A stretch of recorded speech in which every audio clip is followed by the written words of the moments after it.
Hey, thanks for joining me again. My name's Eileen Chevalier, and today we are going to look at Eileen Chevalier's Typewriter Alphabet Flashcards Botany series and take a closer look at the inflorescence of flowers. Humans have been making flower arrangements for a long time, but flowers have been doing it for themselves for much longer. In this lesson, we're going to take a look at how angiospermae arrange their flowers on their stems. So there's only a couple things you're going to need. Of course, you're going to want your journal and the flashcards. You're also going to want these two books, The Ultimate Visual Dictionary and Flora. But what is inflorescence? Grab out your journal and I'll read the definition for you. Inflorescence, how flowers are arranged on their stem.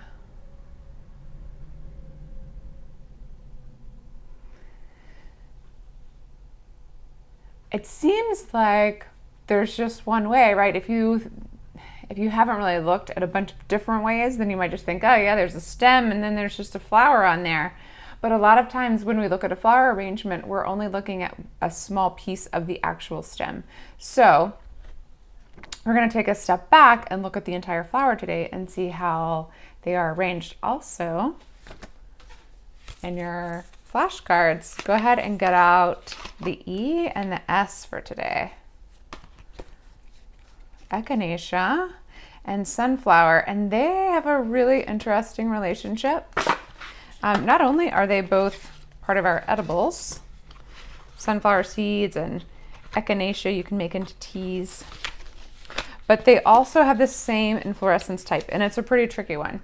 So we'll look at that one more closely in a minute, but you can just go ahead and get them out. Question and investigate. First question. Collect a variety of flowers on their stems and identify which inflorescence type each has based on the pictures in Flora, pages 216 and 217. This is a great activity for a park, nursery, or botanical garden. The reason those are great places is because nothing has been cut off. So if you just go to the grocery store or a florist shop and you get the flowers that are there, they've usually already been taken off. So unless you have something like a capitulum inflorescence, then it's going to be really difficult for you to see what the inflorescence is, since you're only going to have a part of it. But in nature, you'll see the entire plant, so you can see where the flowers are placed on it in relationship to one another. I'm going to show you those two pages. All right, so obviously there are billions of, not billions, but you can just keep going on and then slight variations of all of the types. But this is going to give a general overview of the most common ones. So many different ways they can be arranged. All right, so you may not, don't even worry about getting every single one. If you want to just write down 4 or 5 before you go to botanical gardens or a plant store or something like that, then you can look for those specifically. Or you can look online at pictures. Just make sure you're looking at pictures of the entire plant. I know that some of these are smaller. It's not the entire plant, but that's because a lot of times, for this one, it's in such a small area. Even if you only had that plant, you would be able to get it, that flower. And just like the sunflower, even if you only had that one, you would be able to tell what the entire thing is. Next up, read the E and S cards. What are the tiny flowers on a capitulum inflorescence called? Do all of them produce seeds? Why? If a floret can't produce a seed, is it really a flower? What makes a flower a flower? Are florets different because of their inflorescence? So maybe how does that, the capitulum inflorescence is really unique. So maybe because that inflorescence is so unique, does that change the way that we look at the flower? So let's take a look at these cards. I'll read the E card to you first. Do you see the purple petals on the edge of the echinacea? Each one is a tiny flower called a ray floret. Ray florets don't make seeds like disc florets in the center, but they do attract pollinators. So florets are the names of the little tiny ones. And then the ones on the outside, their job is different than the ones on the inside. So the florets on the inside make seeds. The florets on the outside are there just to attract pollinators. I'll read you the fun fact too, because I love words. The way flowers are arranged on a stem is called inflorescence. That's what we're talking about today. The inflorescence of the echinacea is called capitulum, or head, because it contains many tiny flowers, florets, on one stem. So if you think of like the capital, that's like the head of the country. Or I think when they say capiche, that means like, do you get it in your brain? But I'm not super sure about that one. So, and your thinking cap is kind of funny because it's your head, is capitulum. Anyway, so try to remember that capitulum really just means head. And so it is like, here's this whole flower and all of them are right there together on the head of the flower. So ray florets on the outside, no flowers, no seeds. And then on the inside, we have the S. Do you see all the tubular pieces attached to the center of the sunflower? And I'll try to get it there a little closer so you can see.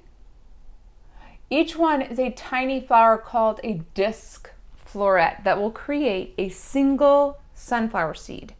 So there's so many sunflower seeds that come from a single sunflower. And every single one of them, like, you have to have its own individual flower in order for you to have that seed, because that is each flower is producing its own little sunflower seed.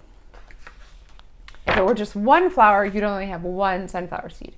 So really, it's a tricky kind of inflorescence, because we think of it as one flower, but really it's hundreds of flowers in there. All right, last question. Think about the order in which flowers bloom along the inflorescence. Why don't they all bloom at the same time?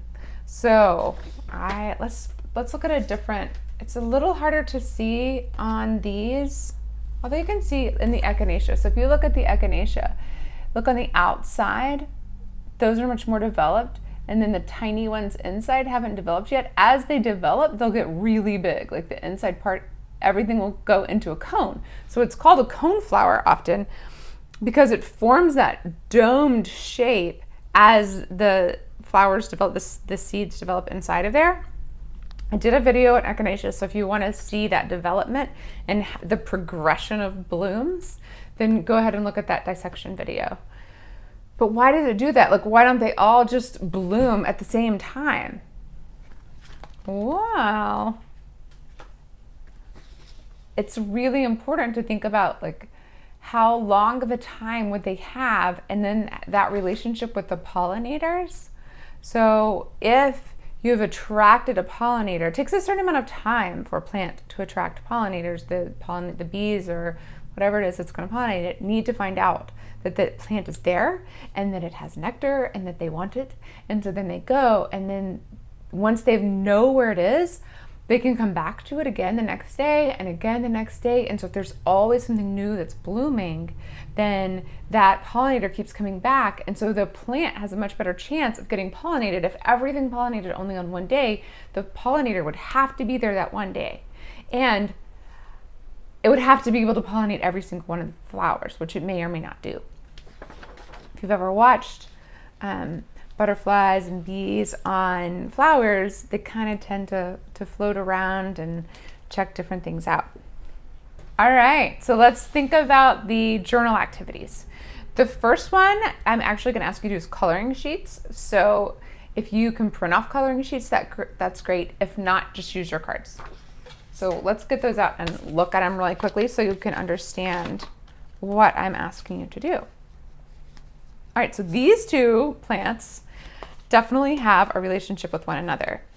And if you have ever driven around in the southeastern United States, you have seen lots of these two plants. So we have Kudzu and Wisteria.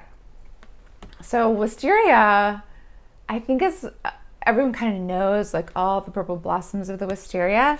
Kudzu is a little more subtle, I guess. So generally you just see, like, entire areas of trees just covered in kudzu, and then the kudzu will kill them. And they have really wide leaves, and the flowers of them are not as prominent.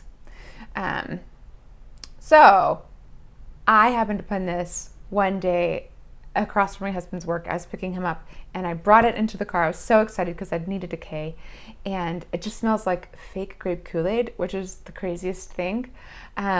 So these are similar. They're both Asian. They're both invasive in the South. They could be used really well, but when they get out of control, they don't have natural predators here, so they just kind of take over, which is really sad. But if you look at them and you take this one and you turn it upside down, you'll see that they kind of have that same shape. The flowers on this one are upside down, but if the flowers were the opposite way, they're basically the inverse of each other. So one of them, it stacks up, and then one of them, it comes down, but the way that it relates to the vine is the same. Super similar flower. When I started drawing these, I was like, oh, I'm drawing a wisteria. It's the same flower. And as you can see, these here that are closest to the vine are opened up really wide. So this one looks like the ovule has already been fertilized. Whereas these up here, they're still in bud form. They haven't even begun to open up. So again, it's that progression. So the things that are closer to the central stem are going to bloom first, and then the ones that are farther out will bloom later. Both vines have almost identical flower shapes, but is the inflorescence the same? Turn the gate upside down, which we just did. Label the shape and inflorescence and include them in your journal. Second journal activity, draw several inflorescence shapes. You can use bold lines to show the general shape or add details from the flower itself. Write the names of other flowers that have the same inflorescence next to your drawing. So this might be one that you want to do even before you go out to a botanical garden, so just so you can find a few, and then as you go out, you're on the lookout, because once you have identified an inflorescence, then it's easier to see it in the future. So you might want to do that one before you actually go out into the field in the first question and investigate. But thanks for joining me today, guys. I hope that you've learned a little bit more about inflorescences, especially the capitulum inflorescence, and have fun finding your own flowers and figuring out what theirs are. I'll see you on the next video. Bye.